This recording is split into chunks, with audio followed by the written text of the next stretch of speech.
Hello everyone. আচ্ছা, আপনাদের সাথে কি কখনো এরকম হয়েছে যে আপনারা কোনো একটা বিষয়ে সবার সামনে বক্তব্য দিতে এসেছেন, মাথার মধ্যে অনেক কিছু চিন্তা করে এসেছেন, অনেক প্র্যাকটিস করে এসেছেন, মনের মধ্যে অনেক অনুভূতি নিয়ে এসেছেন, কিন্তু ঠিক যখন আপনি কথা বলতে যাবেন ঠিক তখনই পুরো ব্ল্যাঙ্ক হয়ে গেছেন? এরকম কে কে আছেন? অনেকেই আছেন। এটা আমাদের সবারই একটা সমস্যা যে যখন আমরা অনেক বেশি প্রিপারেশন নেই, শুধুমাত্র মানুষের কথা চিন্তা করে আমাদের কথাগুলো আটকে যায়, এবং যে কারণে আমাদের সেই নীরবতা, সেই শব্দের যে জড়তা, সেটাই আমাদেরকে এগিয়ে যেতে দেয় না। এরকম ঘটনা আমার সাথেও ঘটেছে অনেকবার, কিন্তু তারপরও সেই নীরবতাকে জয় করে কিন্তু আমি সাহসের সঞ্চার করে আজকে এই জায়গায় এসেছি। আজকে এরকম অনেকগুলো বিষয় আপনাদের সাথে শেয়ার করব, কারণ আমার কাছে মনে হয় সমস্যাটা আসলে শব্দের নয়, নীরবতার নয়, সমস্যাটা আসলে সাহসের। তো মূল প্রবলেমটাই হচ্ছে আমাদের নীরবতা। আমরা নীরব থাকি কখন? যখন দেখি মানুষ আমাদের কথা শুনতে চায় না, মানুষ আমাদের কথা বুঝতে চায় না। আমরা এমন অনেক সময় নীরব থাকি যখন আসলে আমাদের নীরব থাকা উচিত না। যখন সামনে দেখে কোনো মানুষ কারোর সাথে অন্যায় করছে, কোনো মানুষ কারো ক্ষতি করছে, কোনো মানুষের দুর্ঘটনা ঘটে গেছে, ঠিক তখনও কিন্তু আমরা নীরব দর্শকের মতো তাকিয়ে থাকি। এর কারণ হচ্ছে সেই ছোটোবেলা থেকে আমরা আমাদের যে ভাষার ব্যবহারটা, সেটা আমরা সংযত করে ফেলেছি। যখন আমরা ছোট ছিলাম তখন আমাদের অনেক কথা বলতে দেওয়া হতো না। এই তুমি ছোট, তুমি এটা বলতে পারবে না। এই তুমি ছোট, বড়দের সামনে কথা বলো না। এই তুমি ছোট, তুমি কিন্তু এখন এসব কথা সব জায়গায় বলবা না। এই যে না বলতে বলতে বলতে এটা হয়ে গেছে আমাদের অভ্যেস, এবং সেই অভ্যেস বড় হওয়ার পরও সেটা রয়ে যায়। যেমন হয়েছিল আমার সাথে। আমার প্রথম স্টেজে ওঠা 1992 সালের 16ই ডিসেম্বর। আমার মা তখন আমাকে একটা ছড়া শিখিয়ে দিয়েছিলেন, সেটা হচ্ছে কোনো এক মাকে, কবি আবু জাফর ওবায়দুল্লাহ স্যারের লেখা। তখন আমার বয়স ছিল 6। আমি স্টেজে গিয়েছি, আমি সবার সামনে সেই কবিতা আবৃত্তি করেছি এবং সবাইকে অবাক করে দিয়ে দ্বিতীয় পুরস্কার অর্জন করেছিলাম। মূল বিষয়টা ছিল তখন এত কিছু চিন্তা করার সময় সুযোগ নাই। আমার মা আমাকে শিখিয়ে দিয়েছেন, স্টেজে গিয়েছি, মাইকে আমি আমার কবিতা আবৃত্তি করেছি এবং যা হওয়ার তা হয়েছে। কিন্তু এরপরে অনেক বছর পার হয়ে যায়। এর পরবর্তীতে 2001 সালে এসএসসি পরীক্ষা দেওয়ার আগ মুহূর্তে আমাদের র্যাগ ডের সময়, তখন সবার সামনে বক্তব্য প্রদান করার জন্য আমার নাম সিলেক্ট করা হয়। কিন্তু সমস্যাটা বাধে তখনই, কারণ তখন তো আমি অনেক বড় হয়ে গেছি। তো আমি যখন বক্তব্য দিতে গিয়েছি, বক্তব্যটা লিখেছিলেন আমার মরহুম বাবা। বক্তব্য দেওয়ার সময় দেখলাম সামনে ডান দিকে আমার বন্ধু বান্ধব সহ অসংখ্য ছেলেরা আছে, কিন্তু বাম দিকে অনেক মেয়েরাও আছে। তো সমস্যাটা আসলে ছেলেরা না, ছেলেদের দিকে তাকিয়ে বক্তব্য দিতে পারতাম, সমস্যাটা হচ্ছে সেই মেয়েরা। এখন মেয়েদের সামনে বক্তব্য দিতে গিয়ে যদি আমার কথা আটকে যায়, আমি যদি ভুল করে ফেলি, আমি যদি এমন কিছু বলে ফেলি যেটা শুনলে তারা হাসবে, তাহলে তো বিপদ। তো তখন আমি খেয়াল করলাম আমার দুটো পায়ের মধ্যে যুদ্ধ শুরু হয়ে গেছে। মানে হচ্ছে যে আমি রীতিমতো ভয়ে অস্থির, কি করব, কিন্তু মাথা তো ঝুঁকানো যাবে না। তখন আমি চিন্তা করলাম এখন পুরো বক্তব্যটা, যত ঝড় ঝাপটাই হোক, আমি বক্তব্যটা দিব।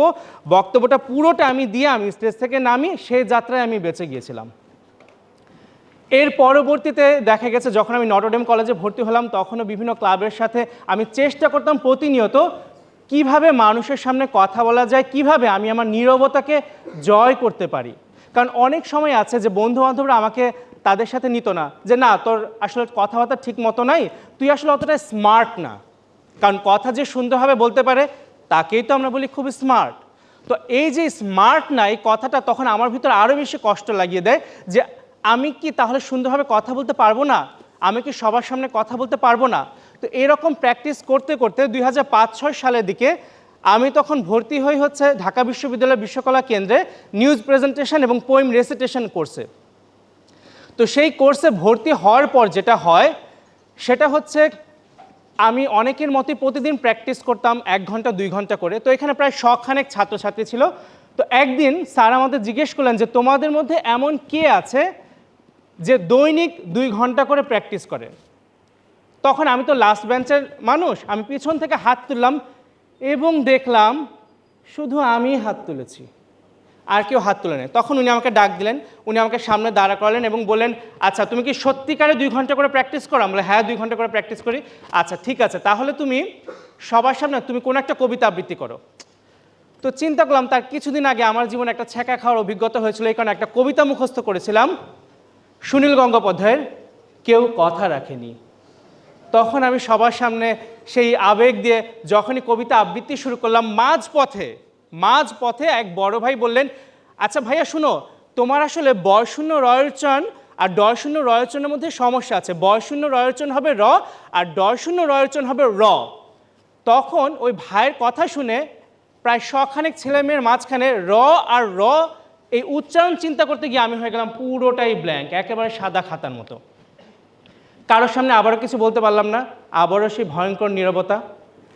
তো তখন আবার প্র্যাকটিস করা শুরু করলাম, প্রতিদিন প্র্যাকটিস করতাম কিভাবে আরও ভালো করে কথা বলা যায়, কিভাবে সুন্দর করে সংবাদ পাঠ করা যায়, কিভাবে আমি আমার উচ্চারণটা ঠিক করতে পারি। তো যখন কোর্স শেষ হওয়ার আগে আমাদের পরীক্ষা হলো, ভাইভা হলো, রিটেন হলো, অটো কিউতে আমাদের ভিডিও রেকর্ড করা হলো এবং রেজাল্টের দিন সবার মাঝখানে যে প্রথম হয়েছে সে মানুষটার নাম হচ্ছে মোহাম্মদ সুলাইমান আহমেদ জিশান।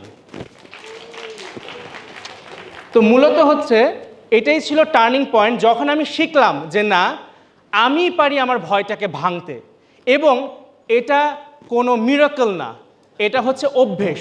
আমি যদি প্রতিনিয়ত প্র্যাকটিস করি, প্রতিনিয়ত অনুশীলনেই সবই সম্ভব।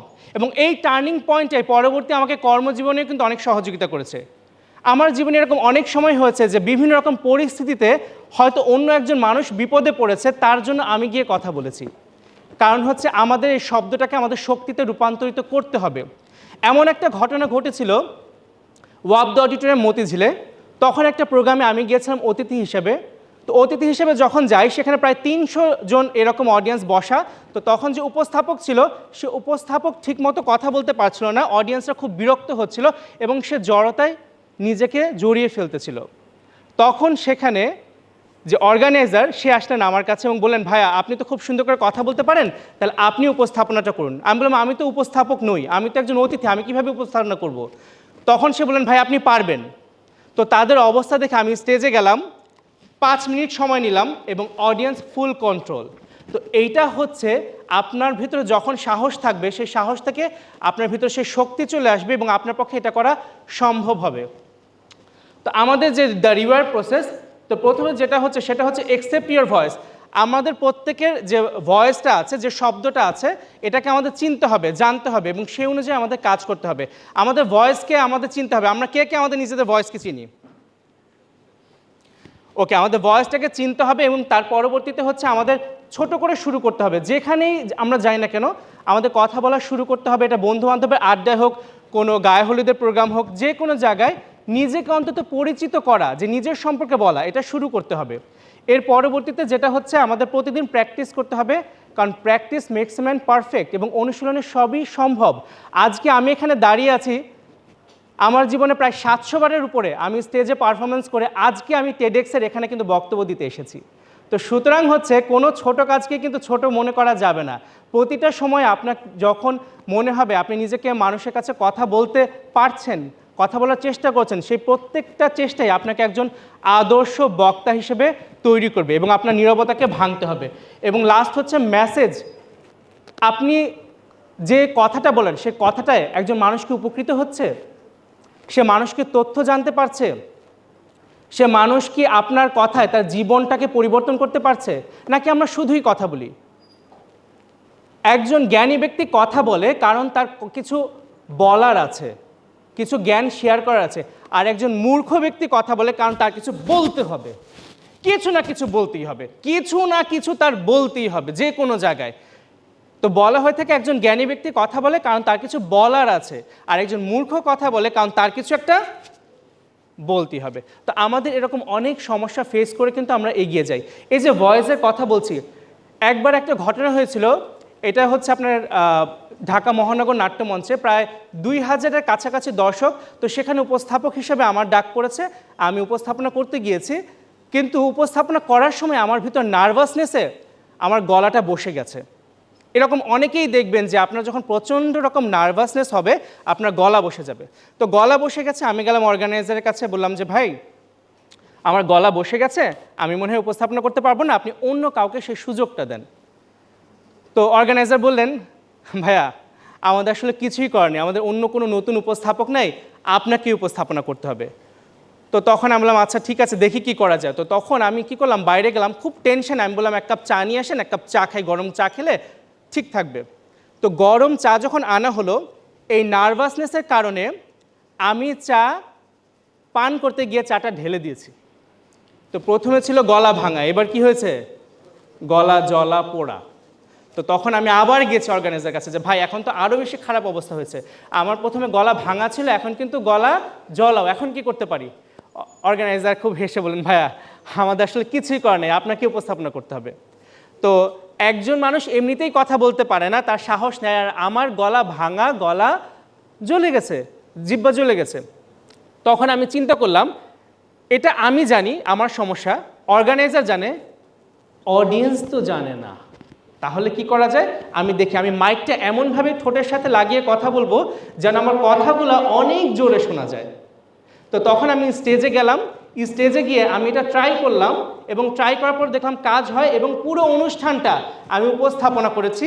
এবং উপস্থাপনা শেষে আমি একজনকে জিজ্ঞেস করলাম যে ভাইয়া আমার উপস্থাপনাটা আজকে আপনার কাছে কেমন লেগেছে। সে বলল, ভাই আজকে তো আপনার গলাটা অনেক বেশি ভরাট শোনা গেছে। তো তাহলে এর মানে বুঝলাম আসলে সমস্যাটা শব্দের নয়, নীরবতার নয়, ভয়ের নয়, সমস্যাটা হচ্ছে সাহসের। তো সুতরাং হচ্ছে আমাদের সেই নীরবতা ভাঙতে হবে, সেই সাহসটা করতে হবে। তো কিভাবে আপনার স্টেজে যে ভয় ভীতি আছে এটাকে দূর করবেন। একটু আগেও একজন আমাকে জিজ্ঞেস করছিল, খুবই কমন একটা প্রশ্ন, যে ভাইয়া আমার স্টেজে উঠতে ভয় লাগে, আমি কিভাবে এই ভয়টা কাটাবো। তো প্রথম যেটা হচ্ছে সেটা হচ্ছে শিফট ইউর মাইন্ডসেট। আপনি আপনার যে মাইন্ডটা আছে এটাকে শিফট করবেন নার্ভাসনেস থেকে এক্সাইটমেন্টে। আপনার যখনই স্টেজে যাওয়ার মতো কোনো অবস্থা তৈরি হবে, আপনি নিজেকে বুঝাবেন I am not nervous, I am just excited. কিন্তু আমাদের ব্রেন বলবে তুমি তো নার্ভাস। তো তখন নিজেকে সেটাকে বোঝাতে হবে যে আমি নার্ভাস না, আমি এক্সাইটেড। কারণ নার্ভাসনেসও মানুষের হাত কাঁপে, হাত ঘামে, নিজের ভিতরে একটা অস্থিরতা কাজ করে, এক্সাইটমেন্টও ব্যাপারটা ঠিক তাই ঘটে। তো নিজেকে বোঝাতে হবে I am not nervous, I am just excited. তো মাইন্ডটাকে শিফট করতে হবে। এই শিফট করার জন্য আপনি আরেকটা কাজ করতে পারেন, সেটা হচ্ছে আমাদের বলি পাওয়ার পোজিং। আপনি দেখবেন সুপারম্যান কিভাবে দাঁড়িয়ে থাকে, এইভাবে দাঁড়িয়ে থাকে, কারণ কি এটা তার পাওয়ার। এবং মজার ব্যাপার হচ্ছে যে কোনো মানুষও যখন দেখবেন যে ঝগড়া করার সময় বা যে কোনো গণ্ডগোলের সময় সেইভাবে দাঁড়িয়ে থাকে, কারণ কি এটা তার ভিতরে একটা শক্তি সঞ্চয় করে, এটাকে বলা হয় পাওয়ার পোজ। তো এখন আপনি নিজেকে তখন সুপারম্যান ভাববেন যে না আমি তো অনেক কিছু করতে পারি। তো নার্ভাসনেস থেকে যখন আপনি এক্সাইটমেন্টে আসলেন, এবার হচ্ছে আপনি কোনো কথা বলতে যাওয়ার আগে আগে কনসেপ্টটা বোঝেন, কন্টেন্ট না। মানে একেবারে লিখে নিয়ে গেছেন যা লেখা আছে তাই বলতে হবে, বিষয়টা এমন না। পুরো বিষয়টা যা বুঝেছেন ঠিক তাই আপনি বলার চেষ্টা করবেন, ঠিক আছে। তো সুতরাং হচ্ছে কনসেপ্ট অনুযায়ী কথা বলবেন, কন্টেন্ট অনুযায়ী নয়। এর পরবর্তীতে হচ্ছে কোয়েশ্চেন অ্যান্ড আনসারটা রেডি করে যাওয়া। কারণ হচ্ছে আমরা কোনো প্রোগ্রামে যাওয়ার আগে আমরা এটাও চিন্তা করি যে আমি যেই কথাগুলো বলবো আমাকে কি কি প্রশ্ন করতে পারে। আমি যদি প্রশ্নের উত্তরগুলো জেনে যাই, উত্তরগুলো যদি ভালো মতো বলতে পারি, তাহলে তো আমার ভয়ের কোনো কারণ নাই। কিন্তু মজার ব্যাপার হচ্ছে বেশিরভাগ সময় অডিয়েন্সরা প্রশ্ন করতেও ভয় পায়, এবং প্রশ্ন আমাদের সাধারণত করেও না। তো দেখা যাচ্ছে এই প্রিপারেশনটাও আমাকে হেল্প করে যে আমার ভেতরের যে সাহসটা আছে সেটা বৃদ্ধি করার, যে প্রশ্ন উত্তরগুলো মাথায় সেট করে যাওয়া। তারপরে যেটা হচ্ছে অ্যাপ্রোচ কনফিডেন্টলি। আপনি স্টেজে যাবেন, স্টেজে যাওয়ার সময় আপনি যদি এইভাবে যান বা মাথা নিচু করে যান বা নিচের দিকে তাকিয়ে থাকেন, তাহলে কিন্তু হচ্ছে না। আপনাকে যেতে হবে কনফিডেন্টলি। আপনি কনফিডেন্ট, আপনি মানুষের সামনে কথা বলতে পারবেন, সেটা 100 হোক, 1000 হোক, 1,00,000 হোক, সবার সামনে আপনি কথা বলবেন। আপনাকে অবশ্যই অ্যাপ্রোচটা থাকতে হবে কনফিডেন্ট।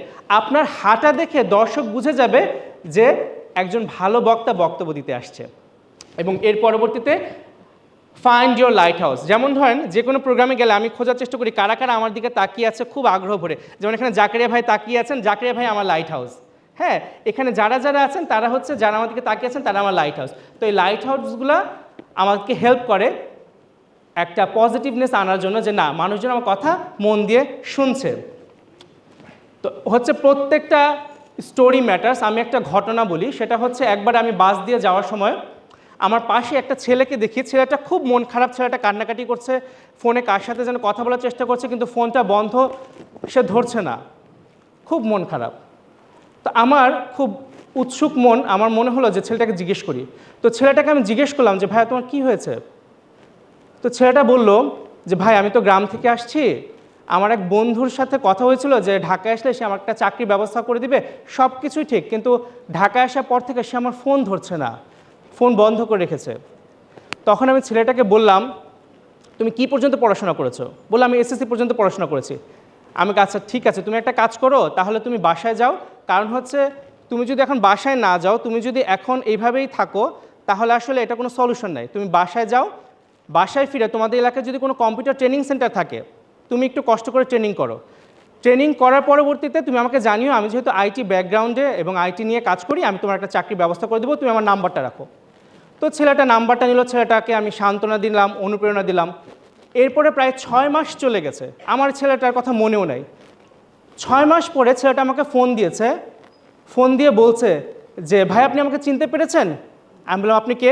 বলতে যে আপনার সাথে দেখা হয়েছিল বাসে, আপনি আমাকে বলেছিলেন যে কম্পিউটার ট্রেনিং করতে।